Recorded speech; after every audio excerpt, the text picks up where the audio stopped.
Ассаламу алейкум, урматтуу мекендештер, кадырман кыргыз эли. Марвада 30 күндүк орозо аталышындагы эстафеталык иш-чарабызды баштоону туура таптык.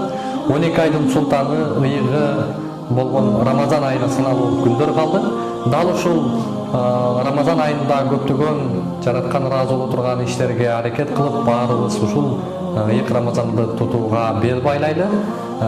Ушул эстафетабызда орозонун бир жакшы жактарын, орозого тиешелүү пайгамбарыбыз насыяттарын, же кайсы бир орозого тиешелүү жакшы маалыматтарды, жалпы эле жараткан ыраазы боло турган маалыматтарды жарыяласаңыздар болот.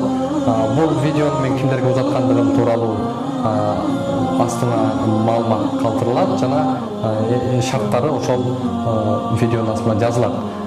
Дагы бир эске сала кетели, Марва телестудиясы ушул келаткан 2018 жылдын Рамазан айына активдүү жакшы даярдыгын баштады. Кудай буйруса, быйылкы жылы дагы Рамазан айын Марва менен досуңуздар жана Марваны көрүңүздөр. Көптөгөн жакшы пайдалуу маалыматтарды бергенге биз ар дайым даяр болуп, тийгирлик кылабыз.